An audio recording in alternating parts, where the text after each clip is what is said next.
Hola, hola, buenos días, buenas tardes, buenas noches. ¿Cómo anda mi comunidad jurídicamente organizada?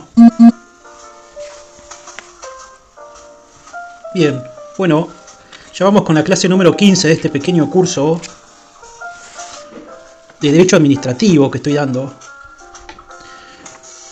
Básicamente, desde el comienzo hasta el presente, hemos visto a grosso modo los aspectos introductorios de la doctrina administrativa, ¿sí?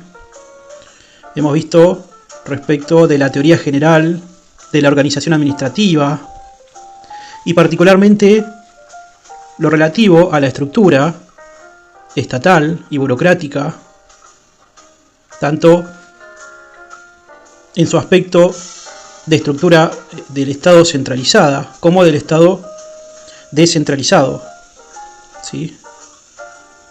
Incluso hemos hablado respecto de las empresas estatales. Hemos hablado, por último, respecto de las provincias, los municipios, etc. ¿Sí? Bueno, a partir de ahora en adelante vamos a empezar a abordar aquella temática que hace fundamentalmente a la configuración del obrar del Estado, ¿sí? Poco a poco vamos a ir viendo, al menos con especial referencia, el régimen jurídico del acto administrativo, del reglamento y de los demás actos que dicta la administración pública, ¿sí? Incluso vamos a tratar de ver, si nos alcanza, digamos, el tiempo, lo referente a los distintos procedimientos y recursos administrativos, ¿sí? Pero bueno, básicamente en la clase de hoy día me interesa, digamos, y a modo introductorio, ¿sí? A modo introductorio respecto del análisis de la actuación administrativa, ¿sí? A modo introductorio del estudio de los distintos actos que regula el derecho administrativo, actos emanados tanto de entes como de órganos públicos, estatales y eventualmente no estatales, ¿sí?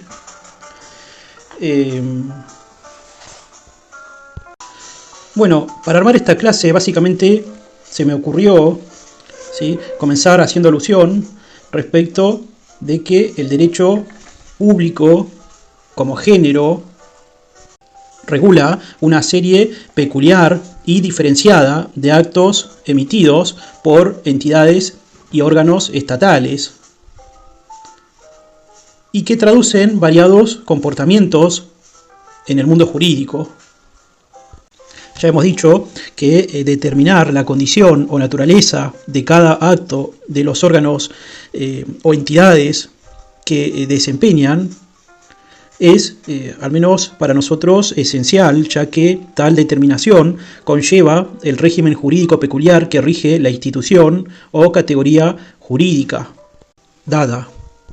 Bien, pero no obstante, existen, ¿sí?, pese a las posibles diferencias que se puedan, digamos, reflejar, ¿sí?, al momento de estudiar cada institución, al momento de estudiar cada categoría jurídica propia del derecho administrativo, existe un rasgo común, un rasgo compartido, una nota peculiar propia del derecho administrativo, que lo hace distintivo y propio de la materia que estamos tratando. ¿Y cuál es el rasgo típico y propio del derecho administrativo del cual les estoy hablando? Bueno, básicamente que este integra, ¿sí?, en su régimen el denominado, como bien se dice, régimen exorbitante del derecho público. ¿Y en qué consiste este régimen exorbitante propio del derecho público y exorbitante del derecho privado? Bien, bueno, al respecto existen básicamente dos teorías, ¿sí? Existe la teoría clásica del derecho administrativo, y una teoría moderna del derecho administrativo. ¿Sí? Digamos, conforme a la teoría clásica del derecho administrativo, entiende, ¿sí?, que el régimen exorbitante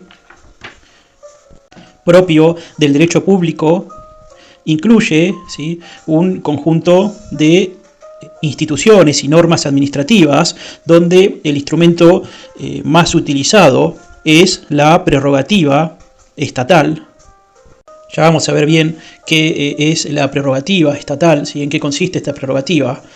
A grosso modo podemos decir que las prerrogativas estatales son un conjunto de potestades, ¿sí?, de poderes que tiene el Estado y que se haya caracterizada por poseer en sí mismo el imperium estatal. ¿Sí? Digamos, en otros términos, que este conjunto de prerrogativas configuran un conjunto de privilegios que se encuentran, atribuidos o concedidos a favor del Estado, ubicándola incluso en una situación de preponderancia respecto de los demás sujetos que integran el mundo jurídico. ¿Sí? Bueno, lo cierto es que esta característica, del régimen exorbitante propio del derecho público, que incluye o que integra, ¿sí?, este conjunto de prerrogativas o privilegios que se le conceden al Estado en su favor, es propio de una concepción tradicional, ¿sí?, propio de una concepción vernácula del derecho administrativo, ¿sí? Lo cierto es que actualmente, en una concepción moderna del derecho administrativo, esta nota característica o esta peculiaridad, ¿sí?, referente a la existencia de instituciones y normas administrativas, en donde el instrumento más utilizado es la prerrogativa excepcional propia del ser público, para una concepción moderna del derecho administrativo, como digo, este conjunto de prerrogativas o privilegios deben ser abarcativo de otros poderes que configuran las garantías que el derecho constitucional le consagra o le concede y le reconoce a los particulares. ¿Sí? Digamos entonces que es en esa ecuación, ¿sí?, en ese equilibrio entre las prerrogativas de la administración y las garantías de los administrados, en donde reside, ¿sí?, en donde se halla la base o el fundamento y la armonía del sistema jurídico administrativo. ¿Sí? Dicho de otro modo, básicamente debemos concluir, ¿sí?, que el régimen exorbitante propio del derecho público determina la configuración de un régimen administrativo con características peculiares, ¿sí?, con características distintivas, ¿sí? Por un lado, esa peculiaridad se ve reflejada en aquel conjunto de instituciones y normas administrativas que configuran prerrogativas excepcionales propias del ser público, y por el otro lado en aquel conjunto, ¿sí?, de facultades ampliatorias de derechos como son las garantías que el derecho público le concede a los administrados. Es por tal motivo que se critica en rigor aquella expresión, ¿sí?, que básicamente reduce al régimen exorbitante como un régimen de exorbitancia respecto del derecho privado. Digamos que la doctrina actual, ¿sí?, doctrina moderna, entiende que aquella expresión, ¿sí?, en realidad no puede sostenerse más, ya que el derecho administrativo, en rigor, no se halla en una situación de exorbitancia respecto del derecho privado, sino que en rigor el derecho administrativo regula contenidos que le atañen exclusivamente y que no entran en conflicto con el sistema del derecho privado. Pero bueno, como ya hemos dicho en varias oportunidades, ¿sí? El derecho administrativo es una categoría histórica y que por ser una categoría histórica trae aparejada diversas expresiones que, digamos, con un ojo actual, ¿sí? Con un ojo presente nos puede parecer ya categorías, incluso expresiones vetustas. Así que bueno, en rigor, al momento de estudiar, ¿sí? el contenido del régimen exorbitante propio del derecho público, deben de estudiarse, por un lado, lo relativo al concepto de lo que bien se denomina como prerrogativa estatal, ¿sí? Además, se estudia en este ámbito las diversas prerrogativas que se le conceden a la administración. Y por el otro lado, se estudia, ¿sí? se debe de incluir en el marco, ¿sí? digamos, de estudio, lo relativo a las garantías del administrado. Así que bueno, seguidamente vamos a hablar en primer término respecto de las prerrogativas que posee la administración. Y por último nos enfocaremos en lo relativo a las garantías que poseen los administrados. ¿Sí? Bueno, a ver, ¿qué son las prerrogativas? Bueno, en primer término debemos ubicarlas, ¿sí? Bajo el género de lo que se denominan como potestades o poderes. ¿Sí? Vale aclarar también que, digamos que esta es en definitiva una potestad pública que se haya caracterizada por el imperium estatal. ¿Sí? Bien, la prerrogativa se ubica en un plano superior a la relación jurídica, siendo un poder abstracto, general y irrenunciable, cuyo fundamento emana del ordenamiento jurídico del Estado. ¿Sí? Digamos que la prerrogativa, ¿sí? Como bien hemos dicho, se ubica en un plano superior, ¿sí?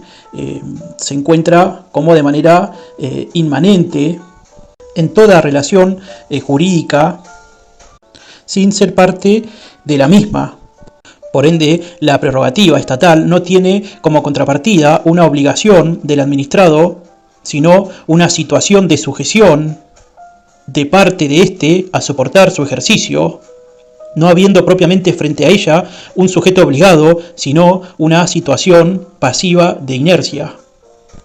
¿Sí? Bueno, lo cierto es que existen diversas especies de prerrogativas, de las cuales las más importantes son: 1. Aquella prerrogativa que le permite o que le faculta al Estado a crear unilateralmente deberes y vínculos obligacionales.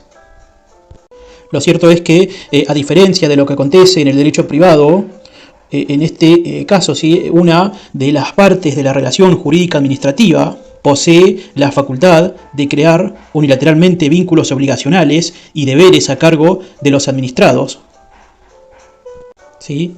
Bueno, su ejercicio requiere siempre de una norma atributiva de la potestad y de la competencia necesaria para la actuación del órgano o ente administrativo.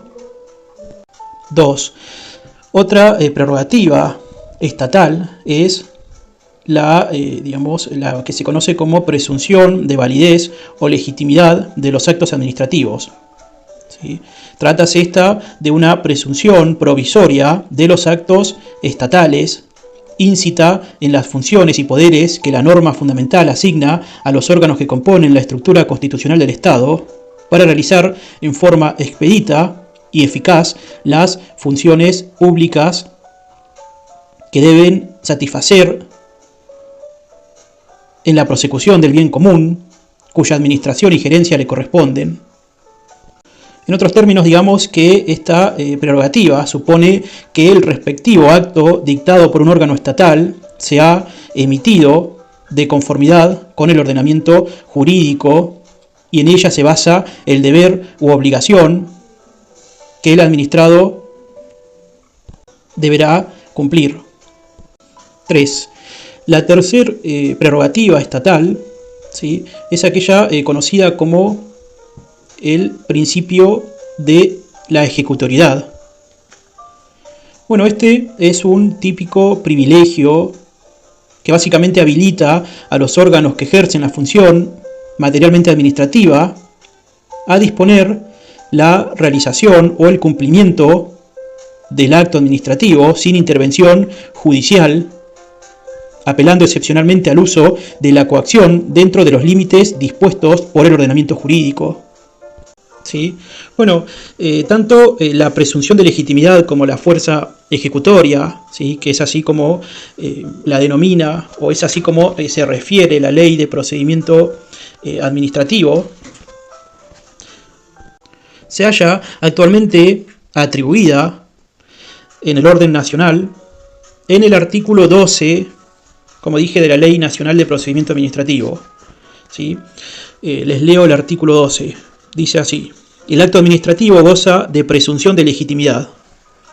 Su fuerza ejecutoria faculta a la administración a ponerlo en práctica por sus propios medios, a menos que la ley o la naturaleza del acto exigieran la intervención judicial,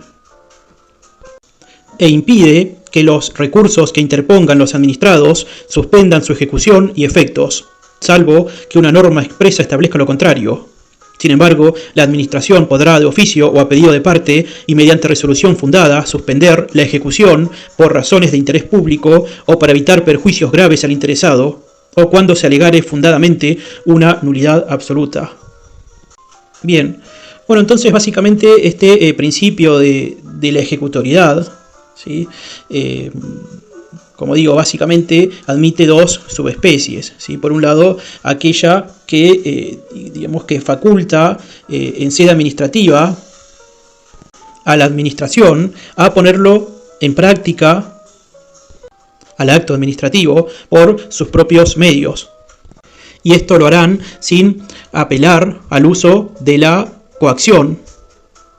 ¿Sí? La segunda subespecie, en cambio, se refiere a aquella facultad por parte de la administración de ejecutar en forma coactiva el acto administrativo, en cuyo caso, debiendo advertirse que esta prerrogativa es en principio excepcional, y será excepcional en virtud de que la ejecución coactiva de un acto en la persona o bienes del administrado integra el contenido propio de la función judicial atribuida por la Constitución Nacional, configurando la misma una garantía a favor del administrado.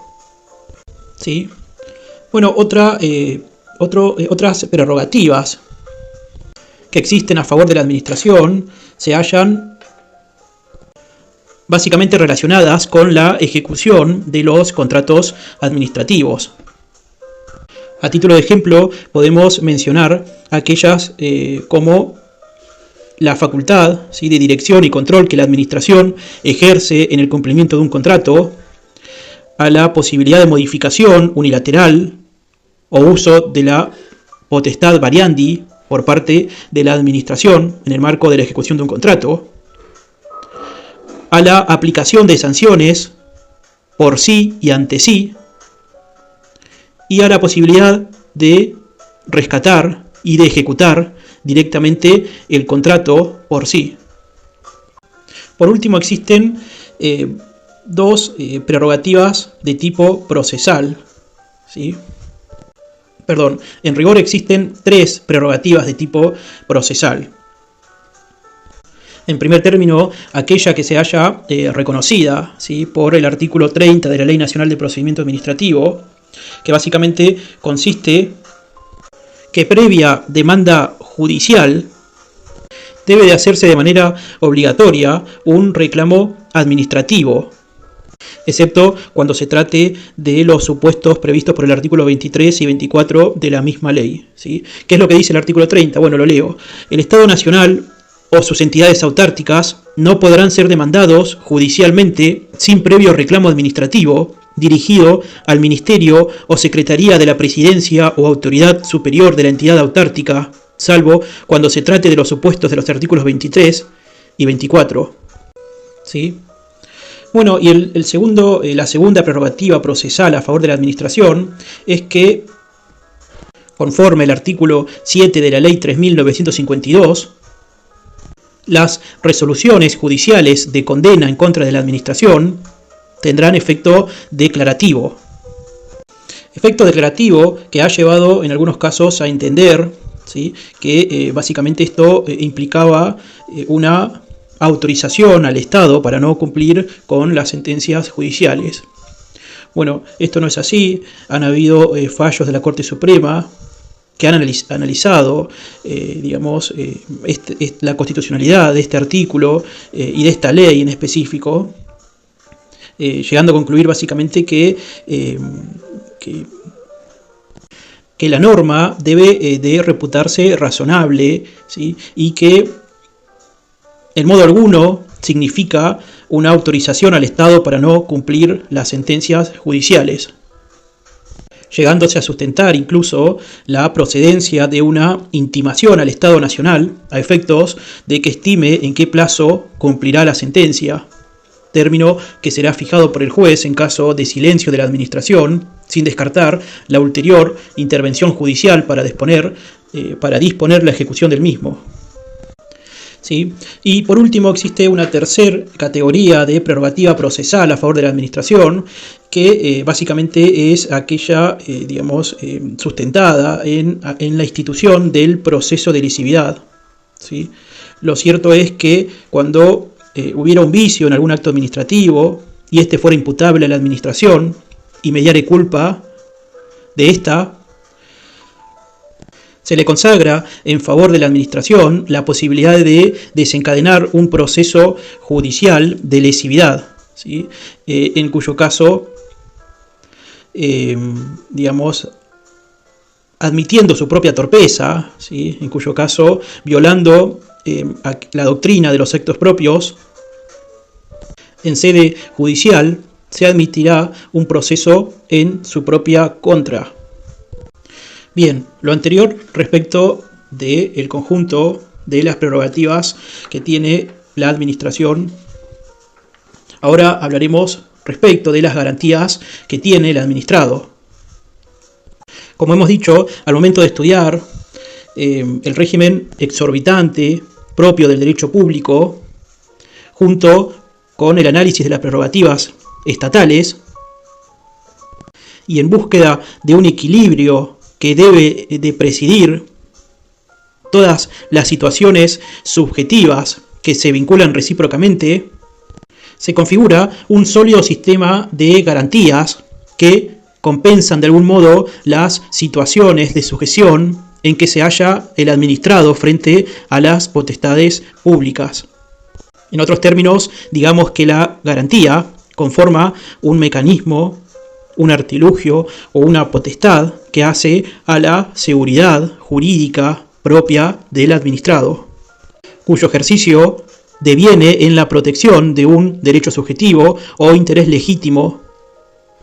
Bueno, al analizarse las garantías que tienen los administrados, es posible, a modo académico, clasificar las garantías en garantías de tipo sustantivas, por un lado, y en garantías de tipo adjetivas, por otro. ¿Sí? En primer término tenemos a las garantías sustantivas. Bueno, estas son las que emanan de la Constitución y hacen a la protección de los derechos fundamentales del administrado. Lo cierto es que en el ámbito del derecho administrativo, estas garantías se proyectan en las relaciones entre la administración pública y los administrados, reconociéndose incluso instituciones con un desarrollo propio, vinculándose no obstante estrictamente entre sí y con los principios fundamentales de la disciplina. Bueno, en principio tenemos la garantía de la igualdad. Sí, esta se trata de un principio que encuentra su causa en los requerimientos de la justicia distributiva. Va de suyo que el principio de la igualdad tiene arraigo constitucional en nuestro derecho, receptándose en el sistema jurídico regulatorio de importantes sectores de nuestra disciplina, como por ejemplo en el caso de selección de contratistas o al momento de crear y aplicar tributos, en lo referido al acceso a la función pública, etc. Una proyección del principio de la igualdad en el derecho administrativo aparece en materia reglamentaria, ¿sí?, por la exigencia de la publicación obligatoria de los reglamentos como condición previa a su aplicación. Recordemos que esto se encuentra en el artículo número 11 de la Ley Nacional de Procedimientos Administrativos, ¿sí? Les leo el artículo 11. Para que el acto administrativo de alcance particular adquiera eficacia, debe ser objeto de notificación al interesado y el de alcance general de publicación.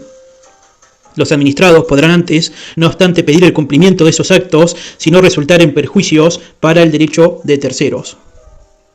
¿Sí? Lo esencial de este principio radica en la garantía que tienen los administrados para impedir que se estatuyan mediante leyes, mediante reglamentos y aún en los actos singulares o concretos de aplicación, distinciones arbitrarias o fundadas en propósitos de hostilidad contra personal o grupos de personas, o que importen el otorgamiento indebido de privilegios. ¿Sí? Bueno, otra garantía sustantiva puede ser la del principio de legalidad. Digamos que esta garantía se traduce en la exigencia de que la actuación de la administración se realice de conformidad al ordenamiento positivo, el cual limita o condiciona su poder jurídico. Bien, nuestra Constitución consagra la garantía de legalidad en el artículo 19, en el artículo 14, 16, 17, 18 y 28 de la Constitución Nacional, y se proyectan básicamente en el establecimiento de las siguientes reglas. ¿Sí? Por un lado, en que toda afectación o limitación sustancial a los derechos de propiedad y de libertad de los administrados ha de ser impuesta por una ley formal. ¿Sí? En segundo término, que los reglamentos y los actos administrativos que afecten o limiten tales derechos individuales deben fundarse en preceptos legales o constitucionales. ¿Sí? Bueno, una tercera garantía es la garantía de razonabilidad o justicia. ¿Sí? Esta básicamente se encuentra reconocido en el artículo 28 de nuestra Constitución Nacional, al prescribir que los derechos no pueden ser alterados por las leyes que reglamentan su ejercicio, estatuyendo de esta manera un principio que, aun cuando parezca referirse a las leyes formales, se extiende también a las leyes en sentido material y a los actos administrativos. Lo cierto es que todos los actos que produce la administración han de contar tanto con un fundamento de legalidad y a la vez con el de razonabilidad. ¿Sí? Fundamento este último que rige tanto para la actividad reglada como para la actividad discrecional.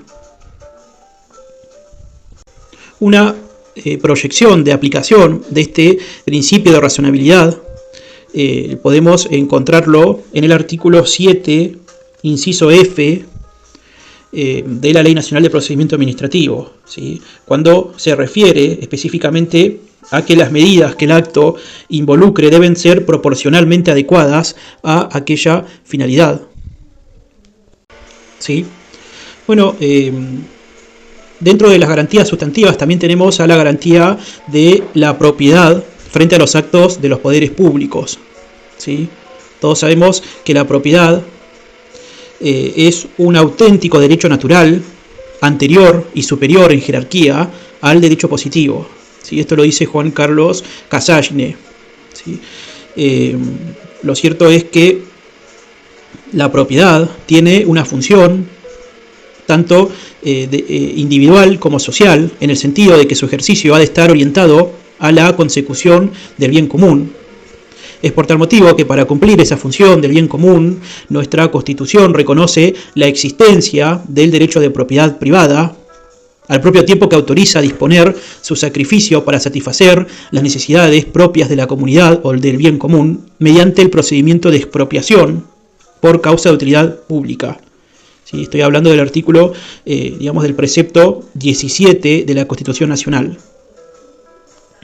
Asimismo, la ley positiva establece las condiciones inherentes al ejercicio del derecho de propiedad y que reflejan que no puede afirmarse que se trata de un derecho absoluto, sino de un derecho sometido a los límites y condiciones propias de su reglamentación. Bueno, lo cierto es que el concepto constitucional de propiedad ha sido definido por nuestra Corte Suprema de Justicia de la Nación, ¿sí? En el fallo Bourdieu Pedro Emilio contra Municipalidad de la Capital, en cuyo caso básicamente dijo que el término propiedad, cuando se emplea en los artículos 14 y 17 de nuestra Constitución, comprende todos los intereses apreciables que el hombre puede poseer fuera de sí mismo, fuera de su vida y de su libertad. ¿Sí? Entonces, la protección de este derecho de propiedad, ¿sí?, se lleva a cabo a través de la institución de todo un sistema de garantías que pertenecen al derecho tanto constitucional como al derecho administrativo. Incluso se ha dicho que muchas veces el apoderamiento de verdaderas potestades a favor de los administrados frente a la administración pública configuran justamente estas garantías que posee el administrado frente a la administración. Ahora bien, estas garantías, esta garantía en específico, se halla proyectada en nuestro derecho administrativo y a título de ejemplo podemos citar muchos institutos entre estos, ¿sí? Digamos, en primer término, la necesidad de una previa declaración formal de utilidad pública y previa y justa indemnización para la procedencia de la expropiación,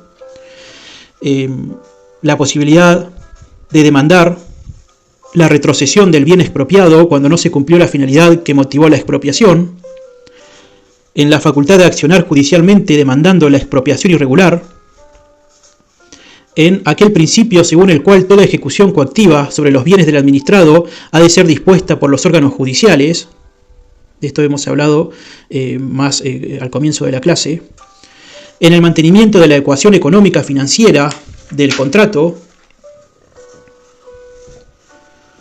en la estabilidad de los actos administrativos que impiden la revocación en sede administrativa de los actos irregulares que hubieran generado derechos subjetivos a favor del administrado y de los actos regulares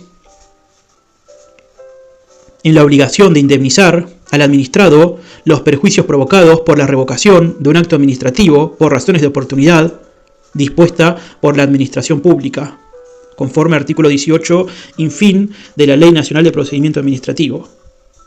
Bien, hasta ahí respecto de las garantías sustanciales, ¿sí? Como dijimos, esa es la primera clasificación del género garantías del administrado, ¿sí? Existe además una segunda subespecie de garantías del administrado, que son las garantías adjetivas. ¿Sí? Todas estas garantías son aquellas, aquellos artilugios, aquellas potestades que poseen los administrados en el marco de un procedimiento administrativo dado. ¿Sí? Es así que en el seno del procedimiento administrativo existen determinados principios que desempeñan el papel de garantías a favor del administrado o recurrente, integrando el cuadro garantístico del denominado régimen exorbitante. Entre ellas destacamos 1. La garantía de la permisión del informalismo a favor del administrado, ¿sí? Nuestra Ley Nacional de Procedimiento Administrativo ha instituido específicamente esta garantía, este principio del informalismo a favor del administrado, fundamentalmente excusando a los interesados, tanto el administrado recurrente, de la inobservancia de exigencias formales no esenciales y que puedan cumplirse posteriormente. Digamos que este es un principio general de todo el procedimiento administrativo, aun cuando no se tratare de procedimientos de impugnación. Adviértase que la excusación que se le permite por ley al administrado es sólo respecto a las formas no esenciales, concepto que se integra tanto con las irregularidades intrascendentes como con las nulidades relativas. Lo único que quedaría fuera de la garantía del informalismo es entonces la nulidad absoluta, en cuanto ésta configura un vicio de forma esencial y no pueda ser posteriormente objeto de saneamiento. Artículo 14, inciso B, de la Ley 19.549. Bien, lo cierto es que esta garantía ha sido aplicada en diversos supuestos, ¿sí?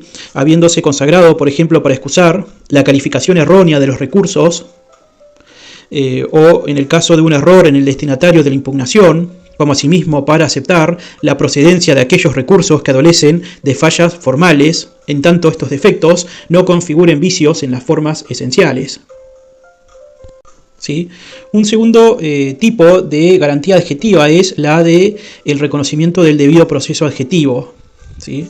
Esta garantía es un derivado de la garantía constitucional de la defensa, reconocida en el artículo 18 de nuestra Constitución Nacional, y nuestra Ley Nacional de Procedimiento Administrativo la estatuyó en el artículo 1, inciso F. Lo cierto es que en el orden nacional, como he dicho, este principio, esta garantía del debido proceso adjetivo se articula con un conjunto de derechos esenciales, ¿sí? Como el del derecho a ser oído, como el derecho a ofrecer y producir pruebas, y como con el derecho a obtener una decisión fundada. ¿Sí? Respecto del derecho a ser oído, este derecho comprende para el administrado la posibilidad, según prescribe la norma, de exponer las razones de su pretensión y defensas antes de la emisión de actos que se refieran a sus derechos o intereses legítimos, además de interponer recursos y hacer patrocinar y representarse profesionalmente. Respecto al derecho a ofrecer y producir pruebas, este elemento comprende, conforme también a la ley, la posibilidad de ofrecer y producir pruebas dentro del plazo que razonablemente fije la administración en atención a la complejidad del asunto y a la índole de la prueba que deba producirse. En la posibilidad de reclamar de la administración que requiera y produzca los informes y dictámenes necesarios para el esclarecimiento de los hechos y de la verdad jurídica objetiva. En la posibilidad de controlar por sí mismos o por intermedio de sus profesionales todas las medidas y actuaciones que se produzcan en el periodo de prueba, y en la posibilidad de presentar, por último, alegatos y descargos una vez finalizada la etapa probatoria del procedimiento. Por último, respecto al derecho a una decisión fundada, este derecho se conecta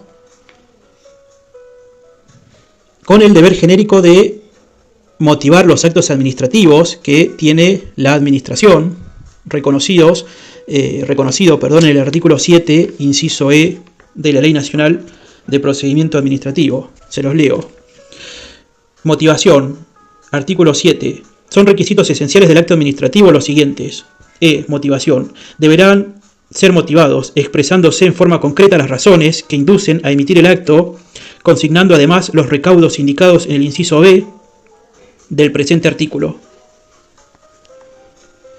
Digamos que la norma obliga, ¿sí?, a que la decisión exprese consideración de los principales argumentos y de las cuestiones propuestas, en tanto fueren conducentes a la solución del caso, obviamente. Además de que la decisión de la administración debe ser fundada, debe además resolver las peticiones del administrado, ya que de lo contrario, en el caso de una acción judicial posterior, ¿sí?, en tal supuesto versará sobre las cuestiones o peticiones planteadas y no resueltas. Esto lo dice el artículo, de esto se deduce, del artículo número 30 de la Ley de Procedimiento Administrativo, ¿sí? Segundo párrafo. Dice así: el reclamo versará sobre los mismos hechos y derechos que se invocarán en la eventual demanda judicial y será resuelto por las autoridades citadas. Así que bueno, bien, ahora sí, hasta acá por hoy. Espero que les haya servido. Si así fue, te pido que te suscribas, dejes tu comentario, compartas con tus compañeros y compañeros de estudio. Pido disculpas si la clase se hizo relativamente larga. A veces resulta un poco tedioso o complicado resumir temas de complejidad. Pero bueno, se hace el esfuerzo y se intenta mejorar todos los días. Les agradezco por haber escuchado, por venir escuchando y bueno, será hasta la próxima. Saludos.